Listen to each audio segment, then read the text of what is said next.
ओम शांति। आज पढ़ेंगे अव्यक्त महावाक्य 13 दिसंबर 1989 के। मुरली का टाइटल है दिव्य ब्राह्मण जन्म के भाग्य की रेखाएं। अव्यक्त बाप दादा अपने बच्चों प्रति बोले, आज विश्व रचयिता बाप दादा अपने विश्व की सर्व मनुष्य आत्माओं रूपी बच्चों को देख रहे हैं। सर्वात्माओं में अर्थात सर्व बच्चों में दो प्रकार के बच्चे हैं। एक हैं बाप को पहचानने वाले और दूसरे हैं पुकारने वाले व परखने के प्रयत्न करने वाले, लेकिन हैं सभी बच्चे। तो आज दोनों प्रकार के बच्चों को देख रहे थे। सर्व बच्चों में से पहचानने वाले व प्राप्त करने वाले बच्चे बहुत थोड़े हैं और पहचान करने के प्रयत्न वाले अनेक हैं। पहचानने वाले बच्चों के मस्तक पर श्रेष्ठ भाग्य की लकीर चमक रही है। सबसे श्रेष्ठ भाग्य की लकीर है बाप द्वारा दिव्य ब्राह्मण जन्म की। दिव्य जन्म की रेखा अति श्रेष्ठ चमक रही है। पुकारने वाले बच्चे अनजाने भी मानते यही है कि भगवान ने हमें रचा है, लेकिन अनजान होने कारण दिव्य जन्म की अनुभूति नहीं कर सकते।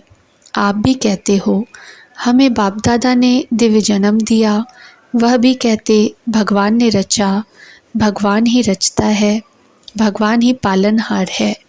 लेकिन दोनों के कहने में कितना अंतर है।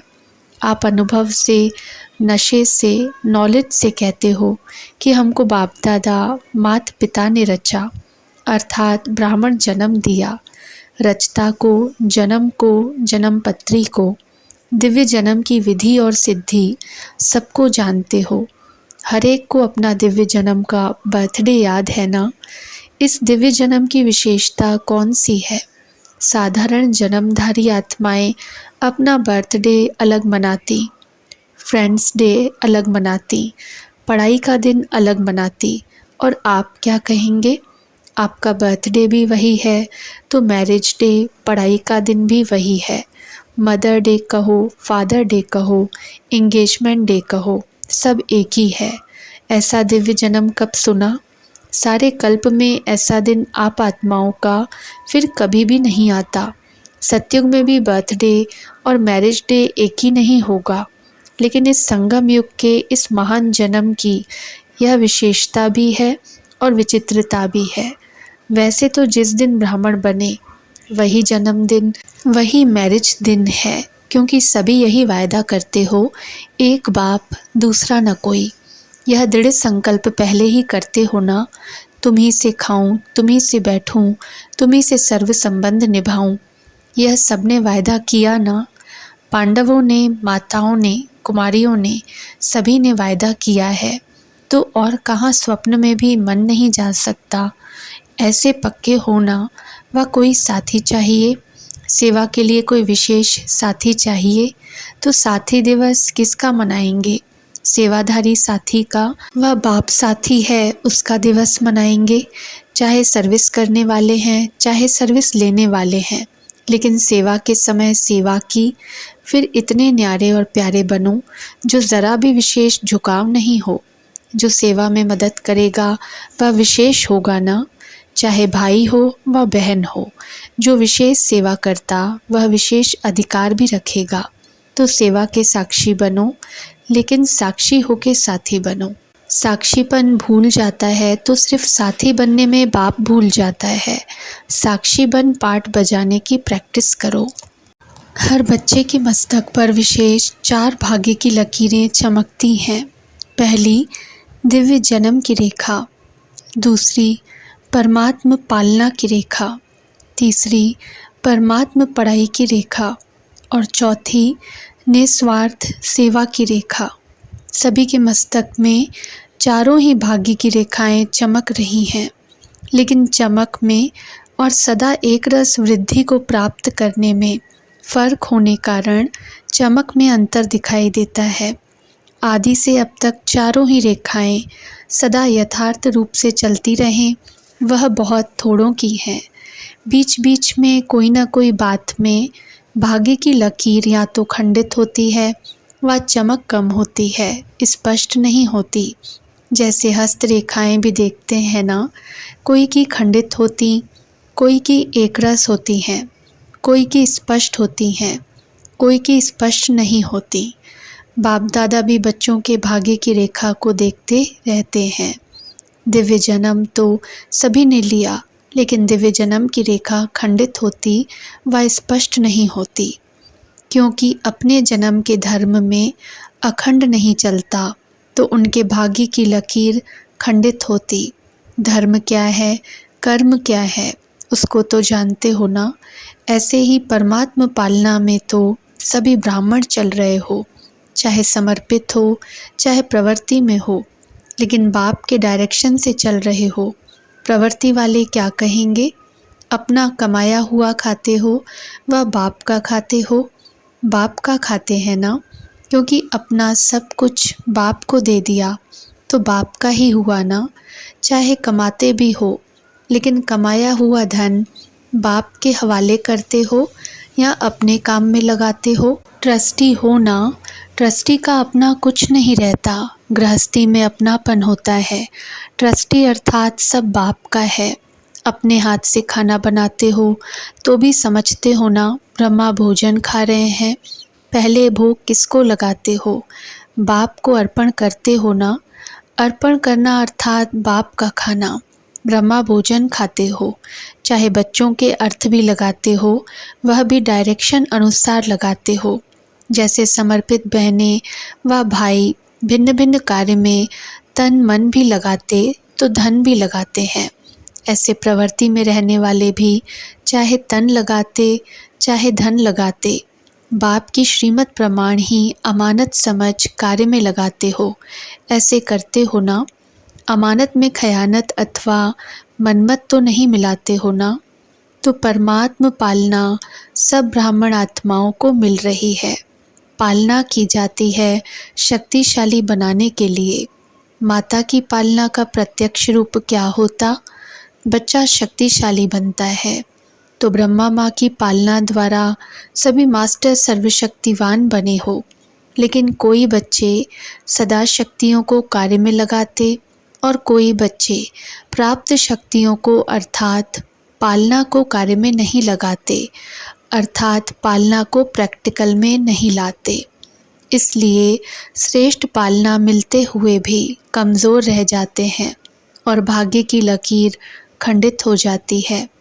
ऐसे ही पढ़ाई की लकीर, पढ़ाई का एम ऑब्जेक्ट ही है श्रेष्ठ पद को प्राप्त करना। शिक्षक बाप पढ़ाई सबको एक ही पढ़ाता, एक ही समय पर पढ़ाता, लेकिन जो श्रेष्ठ ब्राह्मण जीवन का वह पढ़ाई का पद अथवा नशा है, वह सबको एक जैसा नहीं रहता। फरिश्ता सो देवता स्टेटस को सदा स्मृति में नहीं रखते, इसलिए भाग्य की लकीर में अंतर पड़ जाता है। ऐसे ही सेवा की लकीर, सेवा की विशेषता है जो ब्रह्मा बाप ने साकार रूप में अंतिम वरदान रूप में स्मृति दिलाई। निराकारी, निर्विकारी और निरअहंकारी। निराकारी स्थिति में स्थित होने के बिना किसी भी आत्मा को सेवा का फल नहीं दे सकते, क्योंकि आत्मा का तीर आत्मा को लगता है। स्वयं सदा इस स्थिति में स्थित नहीं है, तो जिनकी सेवा करते वह भी सदा स्मृति स्वरूप नहीं बन सकते। ऐसे ही निर्विकारी, कोई भी विकार का अंश अन्य आत्मा के शूद्र वंश को परिवर्तन कर ब्राह्मण वंशी नहीं बना सकता। उस आत्मा को भी मेहनत करनी पड़ती है, इसलिए मोहब्बत का फल सदा अनुभव नहीं कर सकते। निरअहंकारी सेवा का अर्थ ही है फल स्वरूप बन झुकना। बिना निर्माण के निर्माण अर्थात सेवा में सफलता नहीं मिल सकती। तो निराकारी, निर्विकारी, निरअहंकारी, इन तीनों वरदानों को सदा सेवा में प्रैक्टिकल में लाना, इसको कहते हैं अखंड भाग्य की रेखा। अब चारों ही भाग्य की रेखाओं को चेक करो कि अखंड हैं या खंडित हैं, स्पष्ट हैं या अस्पष्ट हैं। कोटों में तो बन गए हैं, लेकिन बनना है कोई में भी कोई। जो कोई में कोई होगा वही अब सर्व का माननीय और भविष्य में पूजनीय बनता है। जो अखंड भाग्य के लकीरवान है, उसकी निशानी है वह अब भी सर्व ब्राह्मण परिवार का प्यारा होगा। माननीय होने के कारण सर्व की दुआएं श्रेष्ठ आत्माओं के भाग्य की लकीर को चमकाती रहती। तो अपने आप से पूछो, मैं कौन? तो सुना आज क्या देखा? दुनिया वाले कहते हैं पालनहार है, जन्मदाता है, लेकिन जन्मदाता का परिचय ही नहीं है। और आप नशे से कह सकते हो कि जन्मदाता परमात्मा कैसे हैं, पालनहार परमात्मा कैसे हैं। ब्रह्मा माँ की पालना भी मिल रही है और बाप की श्रेष्ठ मत पर योग्य आत्माएं बन गए। बाप बच्चे को योग्य बनाता है और माँ शक्तिशाली बनाती है। दोनों अनुभव है ना? अच्छा, गीता पाठशाला वाले ज़्यादा आए हैं। गीता पाठशाला वाले कौन हुए? गीता का ज्ञान सुनने वाले हे अर्जुन है। अर्जुन समझकर गीता ज्ञान सुनते हो या अर्जुन दूसरा है? मैं अर्जुन हूँ, यह समझते हो? सदैव यह अनुभव करके सुनो, मैं अर्जुन हूँ, मुझे विशेष भगवान गीता का ज्ञान सुना रहा है। गीता पाठशाला वाले तो सबसे नंबर 1 निकल जाएंगे। इस विधि से सुनो तो आगे चले जाएंगे। टीचर्स को बिज़ी रहने के लिए गीता पाठशालाएं अच्छी हैं। गीता पाठशाला चक्रवर्ती भी बनाती, बिज़ी भी रखती, वृद्धि भी अच्छी होती है, मेहनत कम लेते हैं, मददगार ज़्यादा बनते हैं। बलिहारी तो गीता पाठशाला वालों की है ना, इसलिए गांव वाले बाप को प्यारे लगते हैं। बड़े स्थानों पर माया भी बड़े रूप की आती है, गांव वालों को माया भी गांव वाली आती है, इसलिए बहुत अच्छे हो गांव वाले। ज़्यादा संख्या कहाँ की है, लेकिन अभी तो सभी मधुबन निवासी हो। सभी टीचर्स की परमानेंट एड्रेस कौन सी है? मधुबन है ना? वह दुकान है, यह घर है। ज़्यादा क्या याद रहता है, घर या दुकान? कोई कोई को दुकान ज़्यादा याद रहती है, सोएंगे तो भी दुकान याद आएगी। आप लोग जहाँ चाहो बुद्धि को स्थित कर सकते हो। सेवा केंद्र पर रहते भी मधुबन निवासी बन सकते और मधुबन में रहते भी सेवाधारी बन सकते हो। यह अभ्यास है ना? सेकंड में सोचा और स्थित हुआ। यह है टीचर्स की स्थिति की विशेषता। बुद्धि भी समर्पित है ना, या सिर्फ सेवा के लिए समर्पित हो? समर्पित बुद्धि अर्थात जहाँ चाहें जब चाहें वहाँ स्थित हो जाएं। यह विशेषता की निशानी है। बुद्धि सहित समर्पित ऐसे हो ना, या बुद्धि से आदि समर्पित हैं और शरीर से सारी हैं। कोई कोई टीचर्स भी चाहती हैं योग में बैठते हैं तो आत्म अभिमानी होने बदले सेवा याद आती है, लेकिन ऐसा नहीं होना चाहिए, क्योंकि लास्ट समय अगर अशरीरी बनने की बजाय सेवा का भी संकल्प चला तो सेकंड के पेपर में फेल हो जाएंगे। उस समय सिवाय बाप के निराकारी, निर्विकारी, निरहंकारी और कुछ याद नहीं। ब्रह्मा बाप ने अंतिम स्टेज यही बनाई ना, बिल्कुल निराकारी। सेवा में फिर भी साकार में आ जाएंगे। इसलिए यह अभ्यास करो, जिस समय जो चाहे वह स्थिति हो, नहीं तो धोखा मिल जाएगा। ऐसे नहीं सोचो सेवा का ही तो संकल्प आया, खराब संकल्प विकल्प तो नहीं आया, लेकिन कंट्रोलिंग पावर तो नहीं हुई ना। कंट्रोलिंग पावर नहीं तो रूलिंग पावर आ नहीं सकती, फिर रूलर बन नहीं सकेंगे। तो अभ्यास करो, अभी से बहुत काल का अभ्यास चाहिए, इसको हल्का नहीं छोड़ो। तो सुना टीचर्स को क्या अभ्यास करना है, तब कहेंगे टीचर्स बाप को फॉलो करने वाली हैं। सदा ब्रह्मा बाप को सामने रखो और 3 वरदान याद रखो और फॉलो करो। यह तो सहज है ना।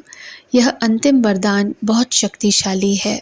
इन 3 वरदानों को अगर सदा स्मृति में रखते प्रैक्टिकल में आओ तो बाप के दिल तख्त और राज्य तख्त के अधिकारी ज़रूर बनेंगे। अच्छा, सर्व बाप समान, सदा नॉलेजफुल, पावरफुल बच्चों को सदा भाग्य विधाता द्वारा श्रेष्ठ भाग्य की स्पष्ट रेखाओं वाले भाग्यवान बच्चे, सदा बाप समान त्रिवरदान प्राप्त हुए विशेष आत्माओं को, सदा ब्राह्मण जन्म की पालना और पढ़ाई को आगे बढ़ाने वाले ऐसे अखंड भाग्यवान बच्चों को बाप दादा का याद प्यार और नमस्ते। अच्छा। ओम शांति।